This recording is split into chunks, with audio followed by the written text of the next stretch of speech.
পৃথিবীতে এমন কিছু স্থান আছে যেগুলি শুধু প্রাকৃতিক সৌন্দর্যের জন্য বিখ্যাত নয়, বরং তাদের ঘিরে আছে শত শত বছরের রহস্য, কল্পনা এবং অলৌকিকতা।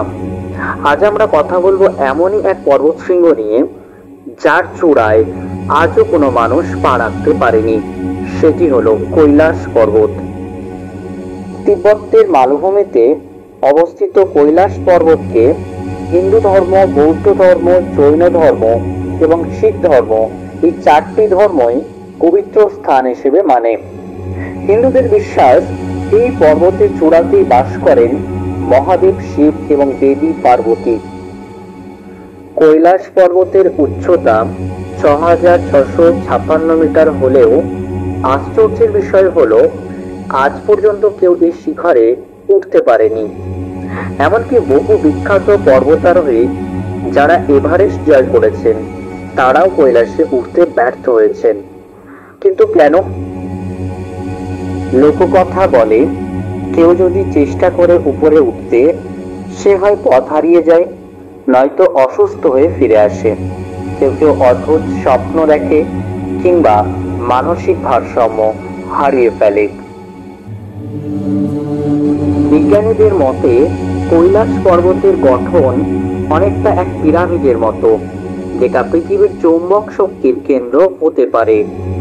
এমনকি কিছু গবেষক দাবি করেছেন এর আশেপাশে কম্পাস কাজ করে না, সময় অনুভব করা যায় না এবং শরীরে এক অদ্ভুত কাঁপুনি অনুভূত হয়। কৈলাস পর্বতের পাশে রয়েছে দুটি বিখ্যাত হ্রদ, মানস সরোবর ও রাক্ষসতাল। প্রথমটি শান্ত, স্বচ্ছ এবং পবিত্র, হিন্দুদের মতে দেবতাদের স্থান। আর রাক্ষসতাল হলো অন্ধকার, অশান্ত এবং রহস্যময়।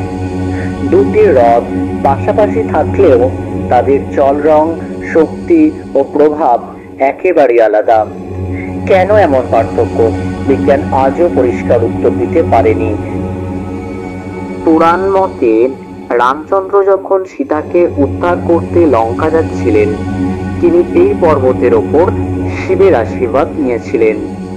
মহাভারতে পাণ্ডবদের স্বর্গযাত্রার শেষ পথ ছিল কৈলাস, কিন্তু কেবল যুধিষ্ঠিরই পৌঁছতে পেরেছিলেন চূড়ান্ত গন্তব্যে। তিব্বতের সরকার ও স্থানীয় জনগণও কৈলাসে ওঠাকে নিষিদ্ধ ঘোষণা করেছেন। কেউ কাছে গেলেও তাকে শুধু প্রথামাফিক পরিক্রমা করতেই অনুমতি দেওয়া হয়, যাকে কোরা বলা হয়। তাদের বিশ্বাস, এই পর্বতে ঈশ্বর নিজে বাস করেন এবং তাকে বিরক্ত করা মহাপাপ। আপনার কি মনে হয়, কৈলাস কি শুধুই একটি পর্বত, নাকি একটি আসলে এক অলৌকিক শক্তির কেন্দ্র? কমেন্টে আপনার মতামত জানাতে ভুলবেন না। ভিডিওটি ভালো লাগলে লাইক করুন, শেয়ার করুন, আর এমনই আরো রহস্যময় ভিডিওর জন্য সাবস্ক্রাইব করুন আমাদের চ্যানেলটিকে। নমস্কার।